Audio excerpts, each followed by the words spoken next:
Now, if you've got your Siddur with you, and you turn to Sfirat Omer, counting the Omer, you will notice there's a special chapter of Tehillim that you'll find in all the Siddurim. Sfirat Omer is after the Maharal prayer, which is chapter 67 of Tehillim.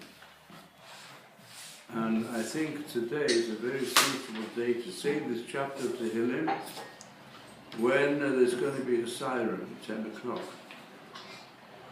The siren at 10 o'clock is to commemorate... 11, I think. 11 o'clock? Yes, 11 o'clock. Yes. Okay. So, you know, the Jewish custom is when we want to commemorate someone, we don't just have a moment of silence, but we combine the silence with the prayer. My suggestion is that the best prayer to say in Sfirat Omer is this chapter 67 of Tehillim. We just turn to it. And that's it, Binkinot Mizmor Shir. So I thought I'll just introduce it with a little explanation.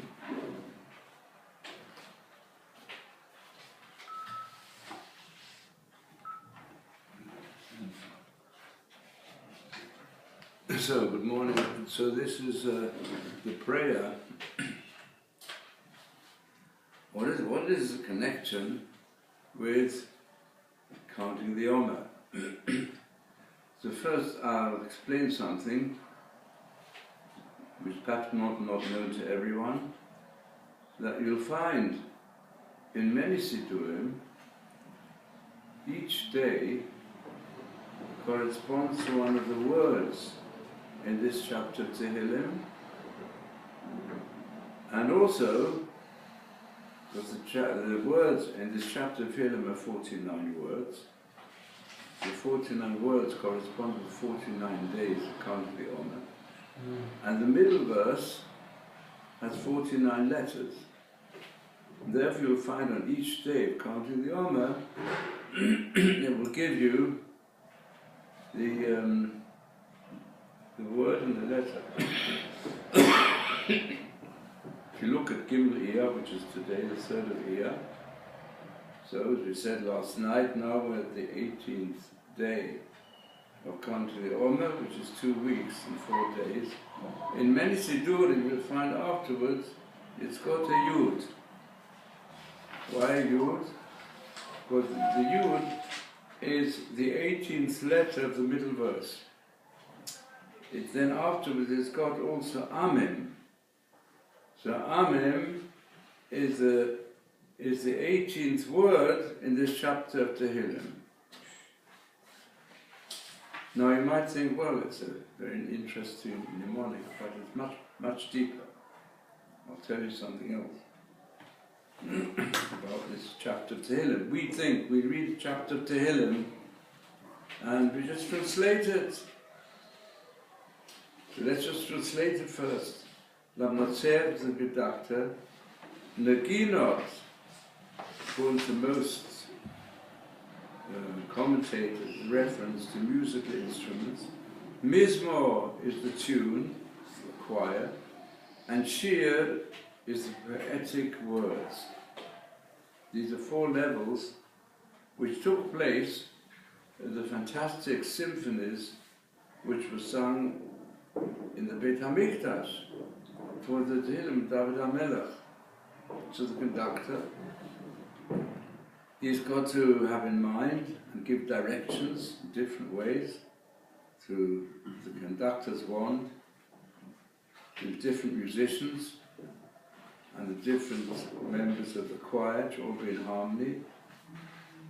So here's the conducted all.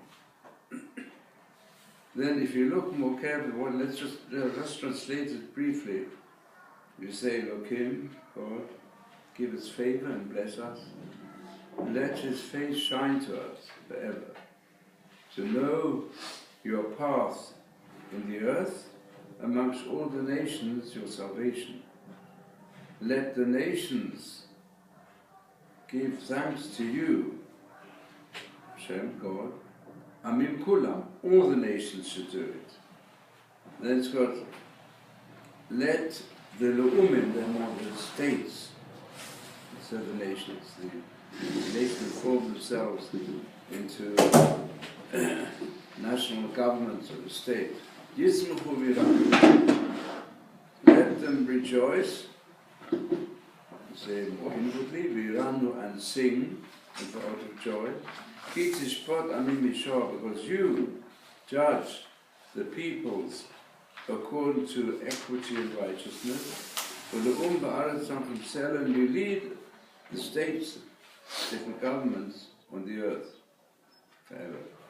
Then let the nations give thanks to Hashem, God, Yerudichem, all the nations. This is in fact the same verse as the second one. And here's the second from the last. It's really, I'm sorry, it's the third one. It's the third one, third verse. And it's also here the third from the last. This Eret not Yehulah, that the earth will give forth its produce, and God, Elohim, the God of the whole nature, Elokeinu is our God, people Israel, bless us, and Yevarechu, Hashem, God should bless us, and all the ends of the earth should have awe in front of Him, in front of Hashem. So if you just read it superficially, you don't notice it, but if you read a bit more, I'll tell you what is the sod of this chapter of Tehillim. And then that's included in all the Sfirat Omer. So I want you to take a guess. What does it correspond to? What does all this correspond to? So I'll tell you something further, which people don't really know, because people don't know it. We know one of the most ancient Jewish symbols is the Magen David. What does that mean in English? Shield of David. Shield of David. So, which way is it the Shield of David?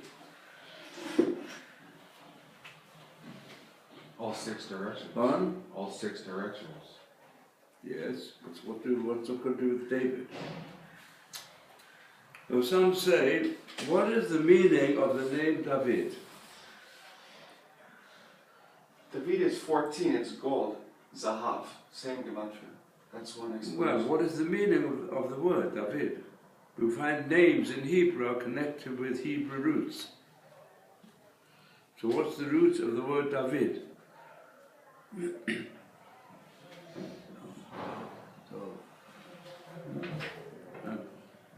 Well, you know, there's a similar word that's spelled the same way, just pronounced a bit differently. What is it? Dod. Dod. What's Dod? Pigeon. Huh? Pigeon. Dod. No, not Dod. No, Dod in Hebrew. Dalet Vav Dalet. What is it? Dod is uncle. An uncle. So Dod is an uncle. And what other word is connected with the word uncle?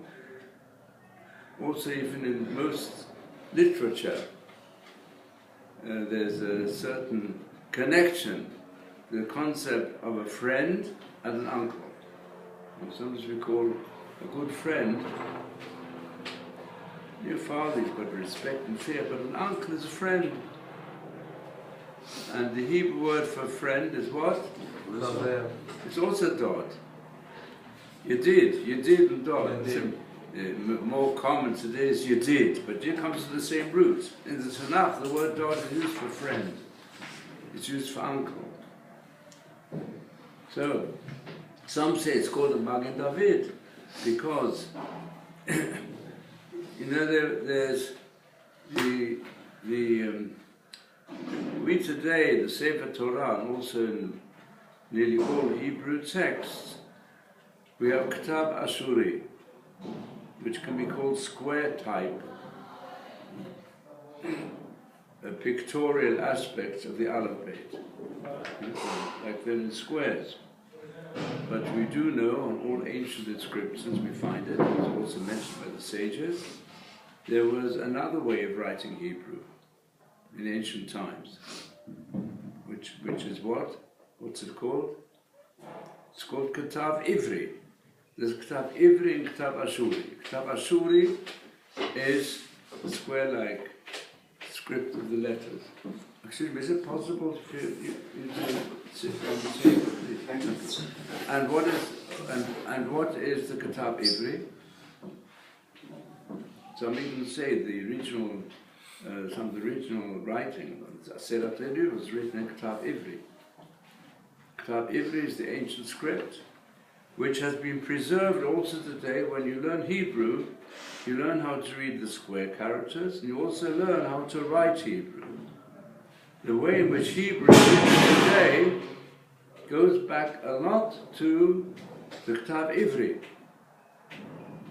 In fact, let's say, the usual way one writes the mem today is like it was in the K'tav Ivri. So, we know the Greek alphabet is based upon which writing? Where does the Greek alphabet come from? And you know? The graphical aspect? It comes from Hebrew. In fact, according to Greek mythology, it was invented by Cadmos. Cadmos is in the East. They took it from the East and they transferred it to characters which are very similar to the K'tav Ivri. So, the letter Daled. What's the letter Daled like in Greek?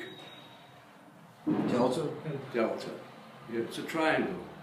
In ancient Greek, it's a triangle. In K'tav Ivri, it's also a triangle. So the most common explanation, Magen David, is that it represents his name, that he was a friend of Hashem. Because his whole life was, in fact, he's called Yedid Hashem, in the number of Tehillim, it's in other places. In Shmuel, he's referred to as a person who loved Hashem very much, and Hashem loved him. That's David because it's a daled upon another daled imposed, which makes a six-sided star. The six-sided star is therefore Magen David, that's what protects us. The love between Hashem and King David is what gave him the unique position to be the established, not only the second king of Israel, but the progenitor of the dynasty of the true kings of Israel, in the past and also in the future. Messiah Mashiach is Ben David, so he follows the same principles as David HaMelech. So that's the usual interpretation.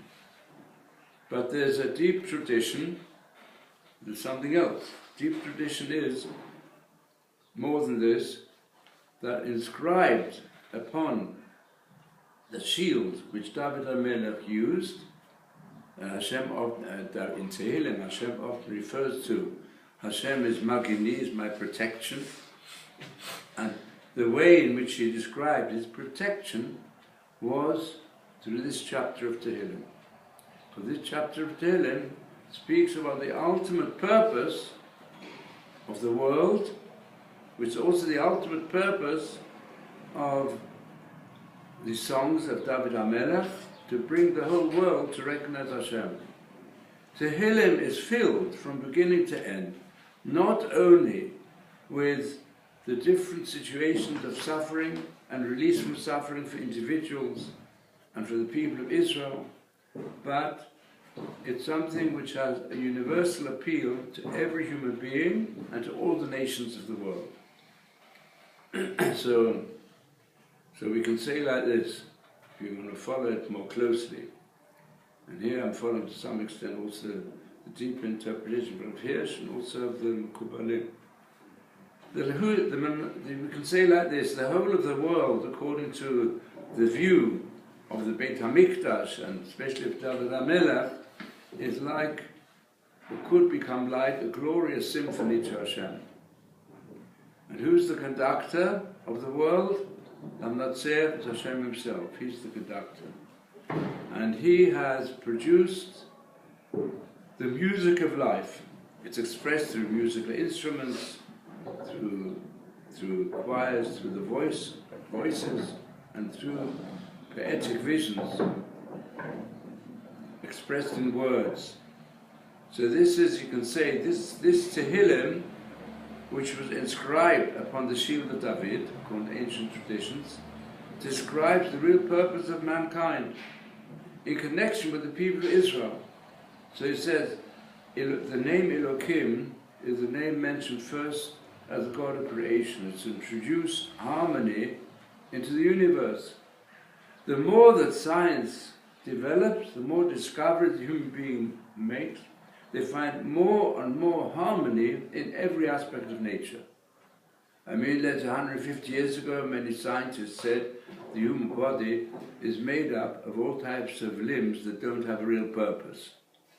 And that was one of the bases for the concepts of powers of chance, and in the struggle for existence, certain limbs that are not really of significance, but some remained, and some are just what's left over from previous levels of the human form. No, but today, it's well known for anyone who has even a slight understanding of modern medicine and what's the discovery of the human body. There's no one today who would think that anything in the human body doesn't have a real purpose to create overall harmony of the body. And the same applies to the world of nature, it's the same thing. So that's Elohim. Elohim in the singular means, because Eli are the different forces, it's the different forces which even in ancient times people knew there was a certain superhuman power in the forces of nature, but they're all different powers, and sometimes even these powers are in conflict with one another. That we say no, we say all these are a single mind that produces the enormous variety of different phenomena in the natural world. That's Elohim. But we say Elohim, similarly, he's also the one who introduces moral laws into human history. And history is his story, not just the story of man. So we, as a nation, we have the task in life, it says already in the Chumash, we've got the kingdom of priests. That means we have to demonstrate through our existence the existence of Hashem. So Hashem has given a special favor, and He has blessed us. And the blessing, generally blessing means it's a material blessing, but He's caused His face to shine together with us forever. The shining of God's face is the spiritual levels, both in higher knowledge and awareness of Hashem, and above all also the higher bliss which comes from striving towards saintliness. That's Yai Panavitana. But the purpose of why we have been chosen is Ladat, to make known to us all your paths, Ba'aretz, which means in the physical world. Yushatecha is your salvation, that means your guidance also in human history, to make it known amongst all the nations. The purpose of Israel is not for ourselves, it's to make, we call it Kiddush Hashem in the whole world. And what will this do? It'll bring to the level when first of all the nations, Amem Elohim, they recognize there's an existence of one God. And first it'll come to nations, not all of them, but in the end it will spread to all the nations. As this become fulfilled, there's no question, through the Jewish people and through the fantastic Tehillim, fantastic other Sforim of the Tanakh, that have become universal knowledge, and become the most widely, constantly read and reprinted and studied, the books of the Tanakh, of the Bible, and that will ultimately bring that all the nations will recognize it. Then comes the middle branch, which is we'll see why I call it the branch, Yisrael Varanul Umim. So we say, as I said, the middle branch contains 49 letters. The time will come, if you ask ordinary human beings, what's the purpose of life? They'll all say, to become happy, that's the purpose of life. Unless unfortunately in our time, especially, mankind has descended to Moloch worship, we sometimes feel that the purpose of life is to kill and even to commit suicide. So the purpose of life is not happiness, it's destruction. But they're unfortunate, they've twisted the whole purpose of mankind, the human species, and also of the whole world. But if mankind will recognize there's one God, who is a God who wants harmony and blessing to come to the whole world, and he wants the people of Israel to spread this, this will bring, Le'umim is a word used throughout the Tanakh, when peoples, peoples, nations, there's three words, Goy, and Le'om. Is the people together. It's when people feel close unity, which comes as a whole group, can come through language, through geography, through common history, through common values. It makes them feel like one group. Therefore they divide into different groups, because they have different language, different geographical borders, and so on. But when they form themselves into a structure of a government, then they're called Le'om. That's the state. Right? So, Medina would call it today, but the Hebrew word for that is certainly in the earlier books of the Bible. Later on, in the Persian period, in Dessler, they were called Medina or Medina. But the earlier phrase in the time, Le'umim. So that's Le'umim. But instead of governments being constantly in concern, and the whole life of government sometimes is constant upheavals and disorder. No, in this way they'll learn to rejoice. Really, the word simcha means they'll grow in joy, and they'll express it even in song. That means the joy will be expressed outwardly. But why? Because they see that you, Hashem, are the one who judges. He judges different groups according to the standard of Mishor. Mishor means it's the concept of a balanced lifestyle that creates, because that's concept of Yashar, that creates straight and honest dealings and makes it pleasant for all human beings and even human groups to have a pleasant and happy life. And then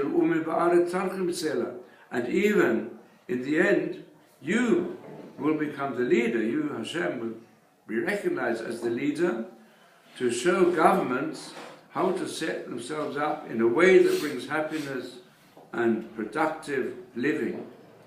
And then we have the same phrase used here in this verse 3 times, the third before the end, just like the third before the beginning. We have to explain why that is so. Then it says, the earth will give forth its produce, this will produce constant productivity. There will be enough for all mankind when they will learn to give up warfare, to give up greed, and to give up constant disputes, and in place of that to accept the guide of Hashem and His code that is given for all mankind. That will bring success and enough distribution for all those who don't have enough. So we say, God, who is the God of nature, is also our God in the aspect of society. Then in the end, God will bless us, and through the blessing He gives us to the people of Israel, it will bring awe in front of Hashem to the ends of the earth. So now I'll ask you a question. This is there what's written on the Magen David, according to ancient tradition. And as I've shown you, and also you see through Sfirat Omer, there's a structure here, in a structure. Today it's become widespread to recognize the significance of what's called Bible codes. But the Bible codes do not work just according to computerized skills. In fact, they mentioned all the way through the Tanakh. In fact, the Tehillim I said this morning, Yisod Hashem Lireo V'ritol Hodiam, in Tehillim chapter 25, it says the secret of Hashem is given to the Zephirim, and His covenant to make known to it, because there's a what's the sort? What is the hidden Bible code?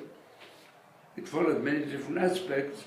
It means you've got to study every letter of the Tanakh. In fact, the early scholars were called Sophrim, not just because they were scribes, but Sophrim also means to count, because they counted the letters. Count the letters and the words. If you count the letters and words of the Tanakh, you see here there's hidden codes. So can any of you tell me, what's the hidden code of this Magen David, which we find it expressed also in Sfirat Omer, in that the middle verse contains 49 letters, and if you take away the title, which has the 4 levels of the symphony of Hashem, then the rest of it follows a certain pattern, also 49 words. But what is the pattern? Can you tell me? Think, what is this pattern? You can't guess? So I'll give you another clue. Have you ever seen a chart that is placed in front of many Amudei Tefillah? That means the higher lectern, means the standards we call it, from which the Shliach Tzibor, the one who's praying on behalf of the community, stands in his tefillah, often has a plaque in front of him. Do any of you know the name of that plaque? Shiviti, it's called. It's in the Shiviti. in the shape of a menorah. Yes. And what's written on that menorah? That's a question that I don't know. You don't know? It's a Tehillim, I don't know which one. You don't know what's written on the menorah? It's a Tehillim. Have a look next time. Which Tehillim? 60. Pardon? 60? No. 67? 67. This one. This is, look at it carefully, this is the pattern of the menorah. Now, if you want to understand the menorah more deeply, so we know the menorah, what was it made of? A vav and then a hay. Okay, but simply speaking, what was it made of? Look, what was it made of? Gold. How many shafts? How many branches were in the menorah of the temple? 7. 7. Was there any difference between any of the branches? Just the middle one. The middle one was Single branch. a single major branch from which came out The other 6. 3 on both sides. Yeah. So look again at this chapter of Tehillim. So what is it? Here it is. You've got it in front of you. That's what's written on the menorah in front of the Amud Tefillah. And if you look at it, you've got to understand something else. On the basis, you'll often find it written on different plaques, sometimes on the parochet. We have a pasuk called that refers to the Torah. Even if you look downstairs on have any of you ever looked at the parochet, means the covering of the Holy Ark down in our shul? You see it? What is there on the parochet? The menorah. And if you look at the flames of the menorah, what do you see on the flames? On the flames you'll see these 6 orders of the Mishnayos, and the middle one is got on Yirat Hashem. Because that's our sages say the 6 orders of the oral tradition are hinted at in the menorah. Then you'll find on both sides of the Aron HaKodesh, you'll find a pasuk. Which pasuk? It's a Eitz Chaim Hir Machazikim Ba. The Torah is the tree of life. And then we say, Orech Yamim Bimina, on its right side is length of days, and what's on the left side? Osher V'Chavod, wealth and glory. So the deep aspect of the menorah is, by the way, which symbol is it? Israeli symbol. Is the symbol of the state of Israel, is the menorah. And it's, what else is a symbol of the state? The Magen David. And what's the Magen David? The Magen David is the menorah on the plate. The middle area is the middle shaft. From there go out 6 stars. And these, as I will explain in different ways, the 6 stars refer to 2 sides of the menorah. So this all goes together. What was written on the Magen David, this chapter of Tehillim, that's what was written there. It was written on the... And if you look in many Sidurim, you'll find it, yeah. Pass it around, let them all see it.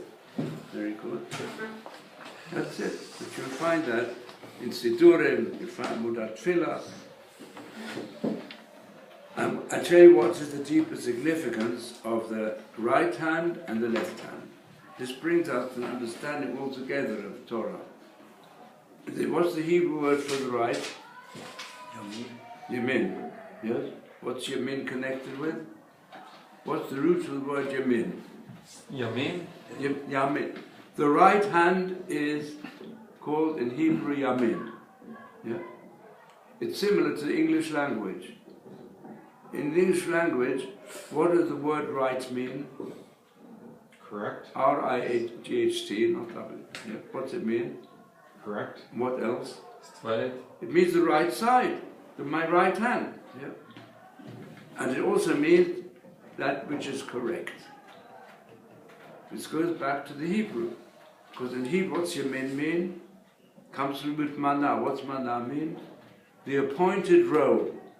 Mana is a portion. Yeah? You're given a certain portion of food. For you, don't take somebody else's portion. You're given a portion by Hashem of life, of different means. Don't be jealous of somebody else's. You've been given a certain portion, a certain family, a certain talents. You've got your talents, you've got your purpose. Who is happy? Who's happy with his portion. Yeah? One of the essences of life is to recognize, I've been given a portion of life. Let me use my portion to the maximum. If I use it to the maximum for good purposes, then I'll be happy. And if we keep on looking, what does my neighbor have? What do others have? I'm beginning to allow jealousy and destructive thoughts to come into my mind. No, be happy with what you've got. So the right hand is the purpose of life, which each person has been given, each nation's been given, which mankind has been given. Portions, different portions. And if we all fulfill our portion in accordance with the will of Hashem, it'll bring happiness to everybody. And if we don't, it'll bring unhappiness. What's the Hebrew word for left? Small. Small. Now let's analyze the word small. What's it based on? Because we know the Hebrew roots. All Hebrew roots go back to 3 basic verbal letters. And all those verbal letters go back ultimately to 2 major ones, and one which is a subsidiary. So when we have a word in Hebrew of 4 letters, then generally speaking you have to divide it into 2. So let's take this word left. How to say left in Hebrew? Small. How is it spelled? Shin Mem Aleph Lamed. So, yeah, Sin Mem Aleph Lamed. What's Aleph Lamed? It's God. Yeah. What's Samach Mem? To put some. What's Sam? No, like Sam is used today. Sam, what's Sam Mavet? Some. Sam. Sam is, because it's Sam really means a portion, a part, but it's frequently used, especially when it's seen men, it's used for poison. It says that sometimes the sages say, the words of the Torah can be an elixir of life, if you really place these words on your heart, and if you don't, it can be an elixir of death. Because if you use the Torah for evil purposes, then it becomes poison. I mean, people who camouflage themselves as though they are righteous, and they learn, as it were, Torah, but really the purposes are destructive, there's some of it. I mean, we know from, let's say, from Nazi propaganda, the biggest propagandists, they studied the Torah thoroughly and the Talmud thoroughly to go and distort everything written there. As it's done today, unfortunately, by the Muslims, not all of them, but it's become a strong part of Muslims, to distort some of the good words which are found in the Quran, instead of using them according to the higher scholars of Islam, who some of them on a high level of saying they want to keep this. Of course, they accept the Noahide code. They believe in one single God, but a God of morality, not a God of cruelty, not a God who believes in suicide. That's not, this is distortion. So therefore, the left is called in Hebrew something the poison of God. Because the question is, if God is totally good, why has He created the power of evil? If God is totally good, why didn't He make human beings to be robots to do that which is good? What's the answer? To choose the good. Because Hashem did not want human beings to be robots. But it's true, the rest of nature, they're basically robots in the hands of Hashem. But Hashem wanted human beings to have freedom of choice, to have a creative power, to be able to earn whatever they're given here, and to earn it by following the code of a high level. And therefore they've been given animalistic nature, not in order to allow it to suppress and remove the spiritual essence in the human being, the divine image, but on the contrary, to increase the divine image, and to let human beings feel that really we are partners with Hashem in creating a good world. And we wouldn't be partners if we just be tools in His hands. We're not just tools, we're partners. And it's written right at the beginning of the Chumash where it says, Asher bara Elokim lasod, Hashem created the world in order that human beings should complete it.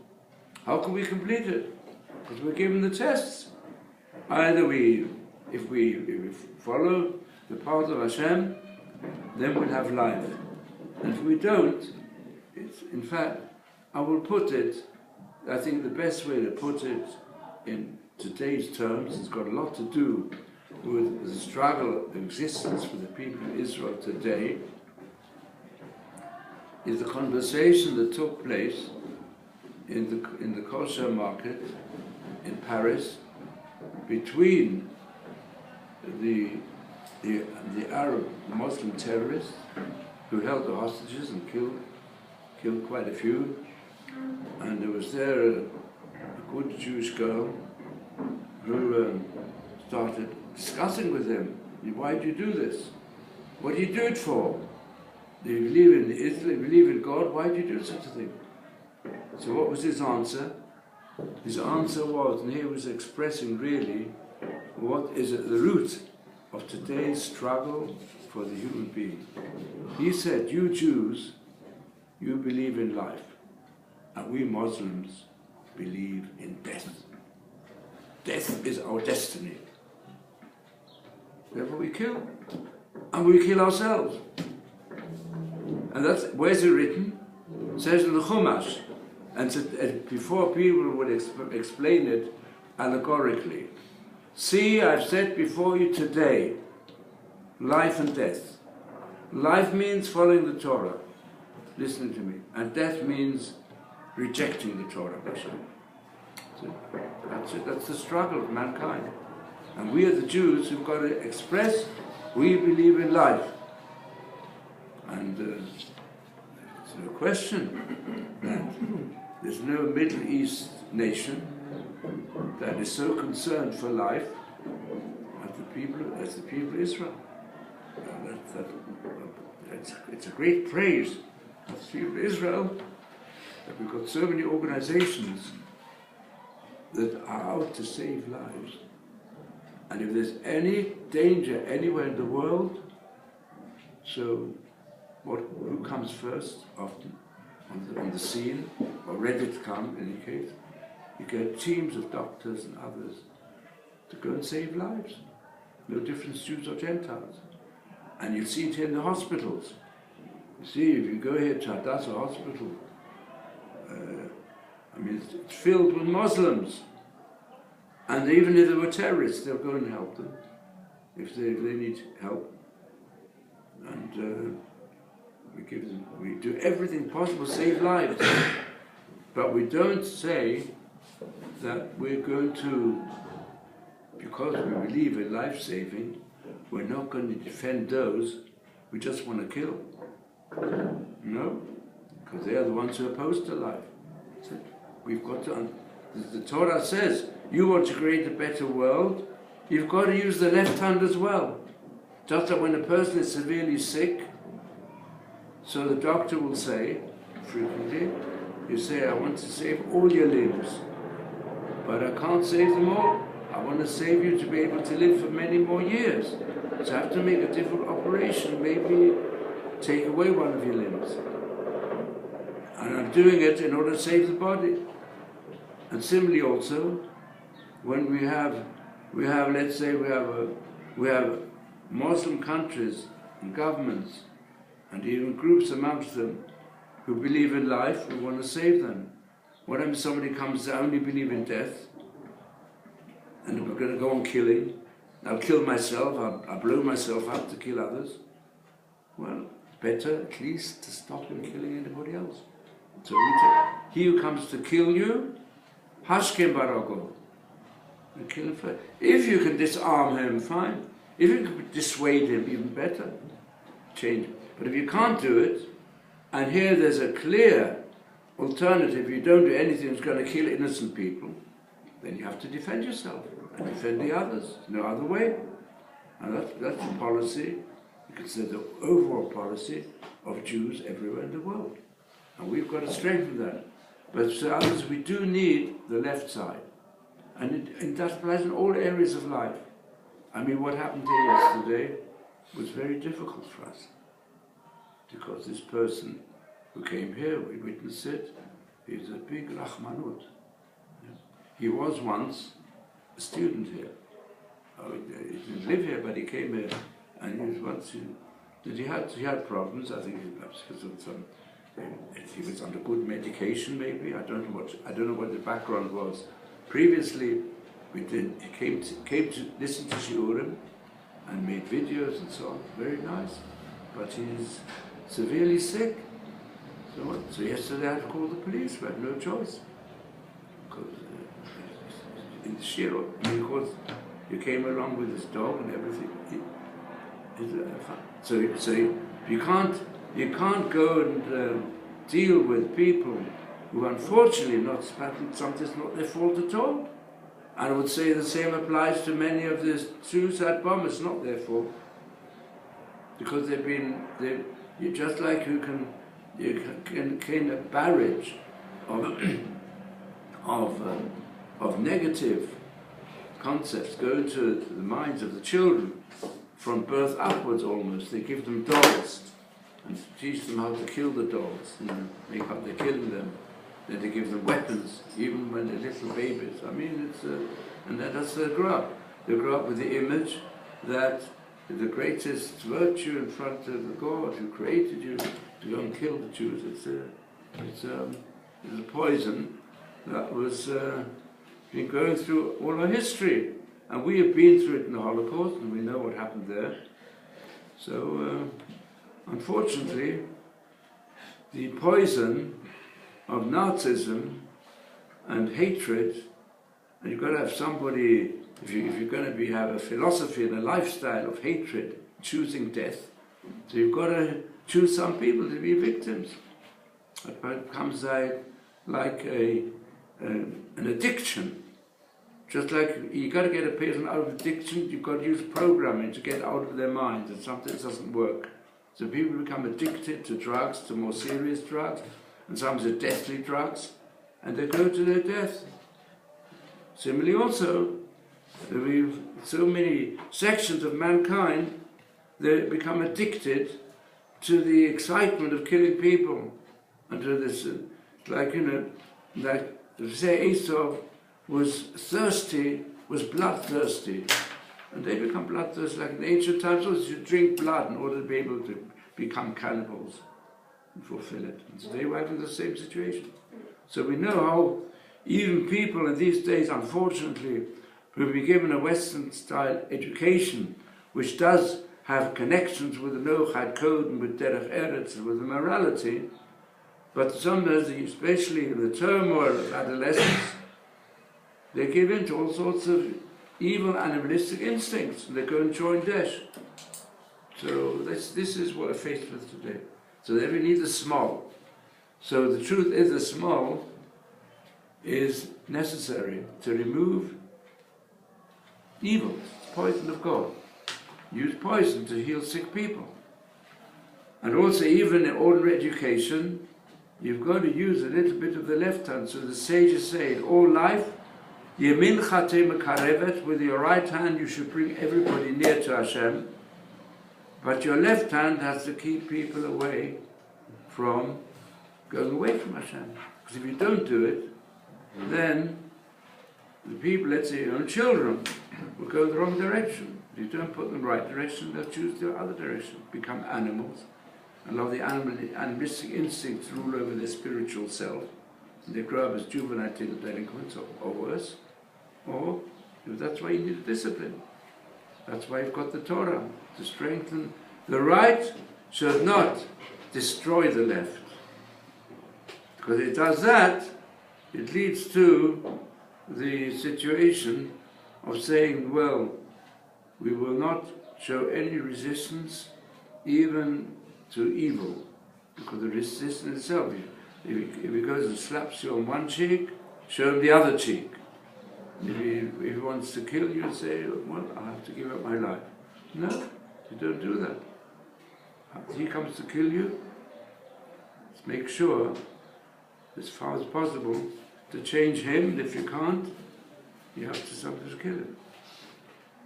So this is, now in a good way, the right hand of the right side of the menorah, which is Torah, Torah zu ora, Torah is light. In the sanctuary represented the light which is the essence of the people of Israel. And if we've taken the symbol of the Magen David, and on the Magen David was the menorah on the plain, in other words, the symbol of the state of Israel, the symbol of Torah. And even the flag goes a step further. The flag with the Magen David. And what was the blue and white? In fact, I think Herzl asked, there was somebody in this first Zionist Congress called Wolfson. Herzl couldn't read Hebrew, knew nothing about Judaism, and he tried many different ways to solve the Jewish problem, including asking the Pope if he could make a movement to make all the Jews into Christians, was one of his suggestions at one time. And then he thought, well, it's too difficult in the Middle East, let's take Uganda. Yeah, he's quite in favour of that. It's a better idea than having arguments with the Muslims. Because he saw what was happening with the Muslims that in that time, already starting also their anti-Semitic campaign. But when it came to the Zionist Congress, so there was another Jew there called Wolfson, and said, what would be the flag of the future state? So he said, well, we know what it has to be, the blue and the white. And where's the blue and white taken from? Tzitzis. So what's the tzitzis? The tzitzis represent the image of the Jew, to bring a heavenly aspect into the material life. Because the sages say, because we know that blue is the sky, is the color of distance, is the end of the spectrum. It's to look beyond the horizon. See, horizon, when the sun's about to shine, blue sky, we've got to look beyond it all. what's beyond this material world, and let that power of beyond influence the here and now. The power of the beyond is Hashem. So to say, now, the distance which you see in the oceans, the horizon, leads you to think of the enormous expanse of outer space, and that leads you to think of the fantastic universal mind that is governing the whole of nature and the whole of life, and then that will bring you to the awareness of Hashem in your life. So this is the symbol of the state of Israel. And the truth is, whenever the people of Israel have expressed the holiness of the land of Israel, then they've gained support, at least from those nations who weren't as yet contaminated through strong anti-Semitism. So I'll tell you a story. Which was the first power, superpower, that gave recognition to the state of Israel? Russia. Egypt. No. Russia did. America. No, True. it was Russia. What's Russia? It's Russia. That time, yes? Russia voted prior to the United States alphabetically. And they No. voted in favor, but in a different form. Yeah, to be reformed. In fact, But the one who gave, when he came actually to declare support, it was Uncle Sam. Truman. That's why the Truman Peace Center. Huh? Now I'll tell you the episode, which is not, people don't know this. Because Truman was under enormous pressure from all the pro-Arab lobbyists in America not to give recognition under any circumstances. Especially as you know, Britain, they didn't really fulfill their mandate, and they became very hostile to the Jews and gave a lot of help to the uprising of the Arabs at the time, what you even call Palestinians yet. So there was, amongst the diplomats, they tried to persuade him to declare his support. So one of the major diplomats, who after the fact became the Israeli representative of Israel for Canada, was the son of the chief rabbi, Herzog, who was the chief rabbi at the time. So this Yaakov Herzog, he went together with his father to try and persuade Truman.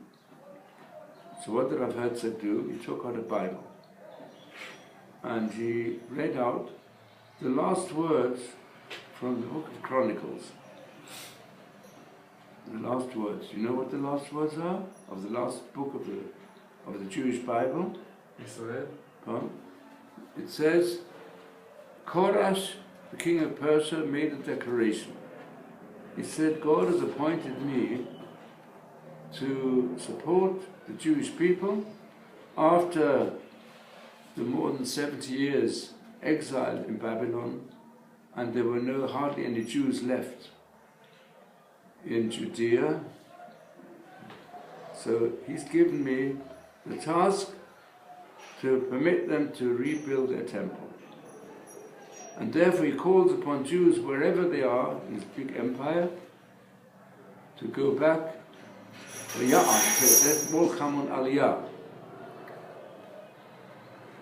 So he read this out to Truman. He said, Cyrus has gone down in human history as the one who permitted the Jews after their exile to rebuild the Commonwealth. He said, if you will now give recognition to the state of Israel, then you will go down as the second Cyrus in human history. So Truman started to cry. And the next day he gave his consent. He said, I'm supporting the state. And since then, we can say, whenever the Jews expressed that we're here to bring a godly lifestyle into the world, as described in the Bible, they would get support. Certainly, it was these concepts that gave strength to the Balfour Declaration. going back earlier. At that time, the Balfour and the others, they all had sympathy to the biblical aspect. There's even the first Prime Minister of Israel, Ben Gurion, who he had a bit of Torah education in his early youth, then he left it. He was more a socialist, communist. But whenever he had confrontations in any political situation, he had a Tanakh in his pocket, and he quoted from it. And it made a big impact. When at the, I think it was the Peel Convention, and he spoke about the rights of the Jewish people and so on. So Lord Peel saw that he was quite an aggressive speaker, Ben Gurion. So he said to him, "You're talking about your rights and so on. Listen, you're not the one to decide what's going on here. You don't be so aggressive in your claims that you've got on this piece of land." So he said like this. He said, "Well, we all know," said, "the British people have a right on that island because of Magna Carta. That was your record that this land belongs to you, which in 1066. But I've got a record here in my pocket," and took it out, and he read out from the Bible, that God said to Abraham, this land of Israel, which we want to have as our home, has been promised about it. We've got a record, your record is about 1,000 years. We've got a record that goes back more than 3,000 years from the Bible. So Lord Peel couldn't deny it. Made a big impact. If we'd only go talking like that all the time, we would have a different relationship. And I'll prove it also. I'll prove it from the following. This I heard from someone who's on the chief rabbinate council. A close friend of mine is the chief rabbi of Rehovot, of Simcha Cook, also know the chief rabbi in the old city of the Churba. So he told me this. He was present at the peace conference, which was attended by the Muslim dignitaries, also from Jordan, as well as from other Muslims, connected here with the Palestinians, and the Americans were there, and the heads of the Israeli state were there on the platform. So he had a discussion with the religious heads of the Muslims, and he said to them, in your Quran, it says that the temple was built here, and that this land, this Jerusalem, is the holy place of the Jewish people, and the Quran, it describes the Muslim centers, Mecca and Medina. So why can't we live properly in peace? So they said to him, you are right. We believe in the Quran, and the Quran believes in Moses, it believes in the law of Moses, but that's as long as the people who are the head of Israel believe in God and believe in the Bible. Now tell me, who of the leaders here, the Jewish leaders, apart from the rabbis and the others, who really believes in the Bible, who keeps the Bible? Because we say, if you don't believe in the Bible, and don't keep the Bible, you don't keep your Shabbat, and don't keep your Pesach, then we believe that the holiness of this place has been given over, instead of to the seed of Yitzchak, to the seed of Ishmael. And that's why we are opposed to you. And that's why we can't accept it. That's the situation. You don't mention God in your anthem. You don't mention God clearly in your Declaration of Independence. So, and we see also, you don't really keep to the moral needs which are part of the true religion of Islam and also the true religion of the Jews, and you don't keep it. You have all sorts of immoral affairs here. So he said, So therefore we say that Islam's taking over. I mean, so this is what we're faced with today. I'm saying this is the lesson for today. Unfortunately, today we're mourning for the over 20,000. 35,000. Huh? 35,000. Huh? 35,000. עד עכשיו. עד Until עכשיו. today. 35,000 who've been... 36,000 soldiers died for the country. Up to now. So look, we have to mourn because 37? they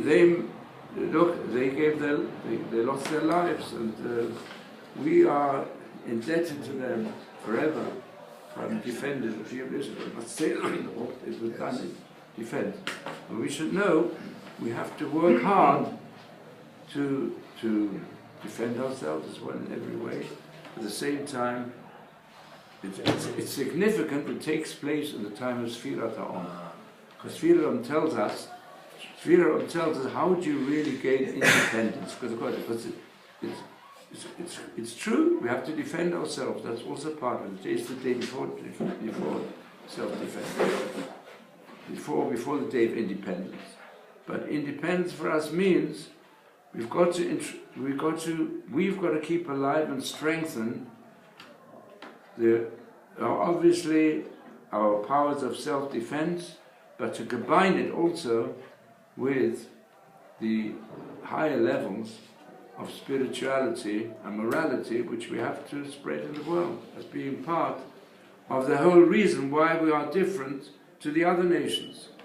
So let's hope that with the growth of the movement of Teshuvah at so many different levels, we have to do our best to bring the Jewish people as much as possible to gain more knowledge.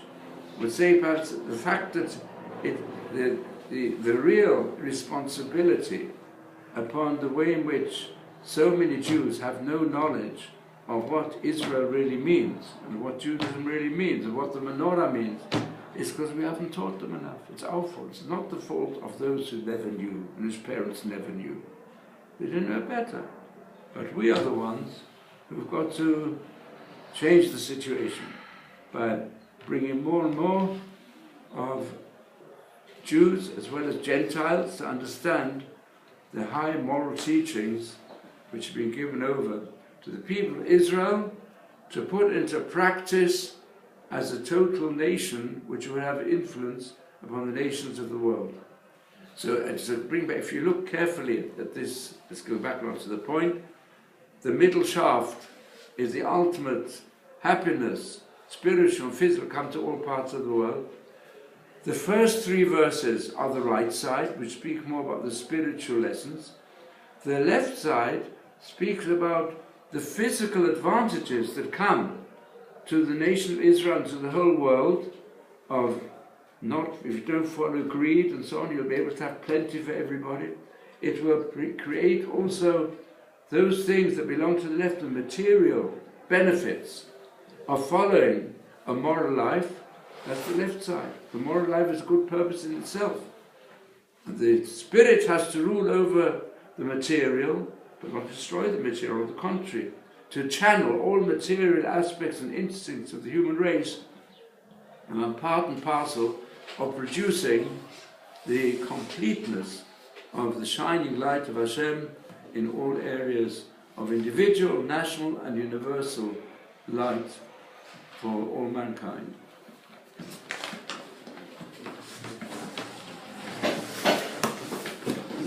Now,